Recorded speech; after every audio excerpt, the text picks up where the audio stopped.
फेरि पनि स्वागत छ विकली एनालाइसिस र रिक्याप भिडियोमा। र यो विक भनेको हाम्रो एनएफपी विक थियो र एनएफपी विकमा प्रायः जसो मेरो ट्रेड हुँदैन, भइहाले पनि एउटा दुईवटा हुन्छ। र त्यही कुरो हेर्ने हो भने मैले यो विकमा चाहिँ युएसटी सिएचएफमा एउटा ट्रेड लिएँ, जुन मैले अघिल्लो भिडियोमा देखाइसकेको थिएँ। भनौँ एउटा सेटअप बनेको थियो र युरो युएसटीमा पनि एउटा सेटअप बनेको थियो। त्यसरी यो विकमा चाहिँ कहाँ कहाँ छ पोसिबल ठाउँहरू इन्ट्री गर्नको लागि त्यो हामी हेर्छौँ मैले। र भिडियो सुरु गर्नुभन्दा अगाडि तपाईँहरूलाई म केही इन्फर्मेसन दिन चाहन्छु। आइसिटी र एसएमसी कन्सेप्ट सिकाउने मेन्टरसिप क्लासेसको फिजिकल क्लासेसहरू भोलिपल्ट सुरु हुँदैछ, जुन चाहिँ मे 11 हो। र यो जुन फिजिकल क्लासेस छ, फिजिकल क्लासेसको ट्रायल क्लास सुरुमा हुन्छ। र यो जुन यो ट्रायल क्लास छ, ट्रायल क्लास चाहिँ मर्निङको 8 देखि 9 AM हो। र जब चाहिँ यो एक्चुअलमा क्लासेस सुरु हुन्छ त्यो बेला चाहिँ दुईवटा ब्याचेसहरू छन्। मर्निङको 8 AM to 9 AM एउटा क्लासेस छ भने इभिनिङमा पनि 6 to 7 PM एउटा क्लासेस छ। त्यसैले तपाईँहरू कुन टाइम फ्रेममा भ्याउनुहुन्छ तपाईँले त्यो हिसाबले यसमा जोइन गर्न सक्नुहुन्छ। यो फिजिकल क्लास भएकोले तपाईँहरूलाई त्यस्तो कुनै अनलाइनमा स्क्याम हुने यताउता त्यस्तो डर हुँदैन, किन तपाईँले फिजिकल्ली गएर त्यो ठाउँमा पढ्न सक्नुहुन्छ। तपाईँले फेस टु फेस मेन्टरसिप लिन सक्नुहुन्छ। त्यही भएर यदि इन्ट्रेस्टेड हुनुहुन्छ, केही चिज सिक्नलाई इन्ट्रेस्टेड हुनुहुन्छ, केही कन्सेप्टहरू सिक्नलाई भने चाहिँ यो फिजिकल क्लास एकदमै फ्रुटफुल हुन्छ। यदि तपाईँहरू नजिकै हुनुहुन्छ भने चाहिँ तपाईँहरूले यो फिजिकल क्लास लिन सक्नुहुन्छ। त्यसको लागि तपाईँहरूले यो फोन नम्बरमा कन्ट्याक्ट गर्न सक्नुहुन्छ वाट्सएपमा। अब हामीले यो विक स्टार्ट भएको कहिलेदेखि छ भने यहाँदेखि छ मन्डेदेखि, होइन। र यहाँनिर हामीले तपाईँलाई मैले अगाडि पनि भनेको थिएँ मेरो यो सिनेरियो, यो माथिको हाईलाई ब्रेक गरेको थियो क्यान्डलले, तर त्यस्तो कन्भिन्सिङली कुनै ठाउँमा डिस्प्लेसमेन्ट दिएको छैन प्रिभियस हाईमा भने। त्यही हिसाबले चाहिँ म स्टिल यहाँ बेरिस नै थिएँ। र बेरिस हुँदाहुँदै के भयो भने यहाँनिर जुन एउटा पिडिआरए थियो, पिडिआरए के थियो भने मतलब हाम्रो पोइन्ट अफ इन्ट्रेस्ट के थियो भने प्रिभियस डे यानि कि मन्डेको हाई चाहिँ यहाँ स्विप गरेर मलाई सानो टाइम फ्रेममा यहाँनिर मार्केट स्ट्रक्चर सिफ्ट दिएको थियो। र त्यही बेसिसमा हामीले यहाँनिर इन्ट्री लिन सक्थ्यौँ र 1:2 टार्गेट गर्न सक्थ्यौँ। भनौँ मार्केट निकै मुनि गएको छ, तपाईँले जुनै स्ट्राटेजी तरिकाले युज गरे पनि, प्रफिट बुकिङ गरे पनि यो राम्रो ट्रेड एउटा बनेको थियो। त्यसपछि अर्को यहाँनिर बनेको छ, यो एउटा यहाँनिर फेभरेबल ग्याप बनेको छ। र फेभरेबल ग्यापमा मार्केट आएको पनि छ। वेडनेसडे छ भने चाहिँ वेडनेसडे त्यस्तो कुनै न्युज पनि थिएन है। र यहाँनिर अर्को सेटअप पनि बनेको छ कि छैन त्यो हेरौँ। जब यो फेभरेबल ट्याप भयो त्यसपछि मार्केट स्ट्रक्चर सिफ्ट यहाँनिर दियो। त्यसपछि यहाँ एउटा फेभरेबल ग्याप बनेको थियो। यहाँनिर अर्डर राख्नुहुन्छ भने यो लिमिट अर्डर प्राइस आएन, अलरेडी 1:2 पुगिसक्यो, हाम्रो टार्गेट पुगिसक्यो। त्यही भएर यो एउटा ट्रेड हामीले लिँदैन थियौँ, होइन। त्यसपछि 4 आवरमा अरू सिनेरियो के बनेछ भने त्यस्तो खासै सेटअप बनेको छैन। र एकचोटि यो ब्रेक गएपछि यहाँनिर म बुलिस भयो भन्दै थिएँ, होइन। यो फेभरेबल ग्यापमा आएर अनि मार्केट माथि जान सक्छ अनि यो चाहिँ अर्डरको बुलिस हुन्छ भनेको थिएँ मैले।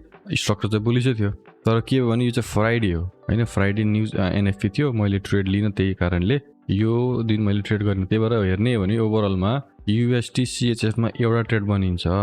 नेक्स्ट विकको बायस हेर्ने भने यसको मुनि क्लोज भएको छ, स्ट्रक्चर चेन्ज भएको छ, त्यही भएर हल्का बेरी सेन्टिमेन्ट बन्न सक्छ।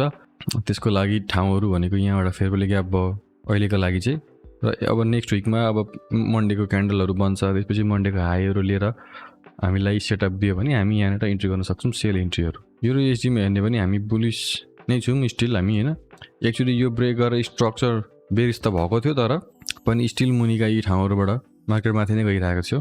अब यति ब्रेक गरेर भन्दैमा हाम्रो स्ट्रक्चरै चाहिँ चेन्ज भयो भन्न सकिँदैन। स्ट्रक्चर त चेन्ज भयो, तर अर्डर फ्लो चाहिँ स्टिल हामीले के हेर्छौँ भने बुलिसै थियो। र यहाँनिर पनि एउटा ट्रेड चाहिँ बनेको छ, होइन। हामीले यहाँदेखि हेर्ने भने मन्डे कहाँदेखि छ, मन्डे यहाँ हो, होइन। हामीले यहाँनिर त्यस्तो खासै कुनै पनि ट्रेडहरू प्रायः भेट्दैनौँ। र एक्चुअली मार्केटले जुन यो ब्रेक गरेपछि हामी बेरिस थियौँ, यहाँनिर बेरिस थियौँ। अनि हामी यहाँनिर हेर्दै जाने भने त्यस्तो इन्ट्री गर्ने ठाउँहरू प्रायः यहाँनिर छैन। त्यसपछि यो एउटा जुन सर्ट टर्म छ ब्रेक गऱ्यो, त्यो स्ट्रक्चर ब्रेक भयो। स्ट्रक्चर ब्रेक भएपछि हामीले हेर्ने भने मार्केट त्यस्तो रिटर्स भएर आएन, एकैचोटि यहाँ रिटर्स भयो। र यो फेभरेबल ग्यापमा एउटा ट्रेड लिन सक्थ्यौँ हामीले, तर हाम्रो एउटा यहाँ लस चाहिँ हुन्छ है। जब प्राइस यो फेभरेबल ग्यापमा आएको छ, अब भनौँ यो फेभरेबल ग्यापमा जुन बेला आयो हामीले के देख्छौँ भने यहाँनिर यस्तो स्टप लस हन्डहरू भएको छ, होइन। त्यसपछि यहाँनिर हामीले हेर्ने भने हाम्रो हाई यो हुन्छ, कुन हुन्छ भने यो हुन्छ हाम्रो हाई, जुन यहाँ ब्रेक गरिदिएको छ। अब यो ब्रेक कहिले भइदिएको छ भने बिहान 7:15 मा हाम्रो सेसन कहिले हो 11:45 वा भनौँ 11 देखि हो। त्यसपछि हामी यहाँ हुन्थ्यौँ, यो क्यान्डलमा हुन्थ्यौँ, तर हामीले के देख्छौँ भने हाम्रो जुन इन्ट्री गर्ने फेभरेबल ग्याप छ अलरेडी फिल भइसकेको छ। त्यसपछि के हुन्छ भने हामी नेक्स्ट कुनै लिक्विडिटी लिने अब भनौँ नेक्स्ट पिडिआरएमा आओस् पोइन्टोमिटर्समा आएर भनेर बस्छौँ होइन। त्यसपछि हामीले के देख्छौँ भने हाम्रो जुन एउटा एसियन रेन्ज भनेर हामी ड्र गर्छौँ 5:45 यो लो छ होइन। त्यसपछि हामीले 11:45 भनौँ 11:15 ट्रेड गर्न बस्छौँ भने हामीले के देख्छौँ भने जुन बेला हाम्रो सेसन स्टार्ट भयो यो टक्क स्विप गरेपछि के भयो भने यो माथि ब्रेक गरिदियो, हामीलाई मार्केट सक्छ सिफ्ट दियो, एउटा यो फेभरेबल ग्यापमा हामी अर्डर राख्न सक्छौँ स्टप लस यसको मुनि वा यसको मुनि हो। त्यो एउटा सेटअप यहाँ बनेको थियो, तर के भयो भने यो हाम्रो फेभरमा गएन, हाम्रो यहाँनिर एउटा लस भयो है। र अब नेक्स्ट विक त फ्राइडे थियो, फ्राइडे प्रायः म ट्रेड लिँदिनँ यो दिन एनएफपी छ भने। त्यसैले ओभरअलमा हेर्ने भने चाहिँ 2टा ट्रेड भयो, एउटा विन एउटा लस भएको छ। र एनएफपीमा प्रायः जसो यस्तो कमनै हुन्छ, एनएफपी विकमा प्रायः जसो मैले चाहिँ ट्रेडहरू लिइरहेको हुँदिनँ। सेटअपहरू बने पनि त्यो आफूले भनेको ठाउँमा रिट्रेसमेन्ट हुँदैन।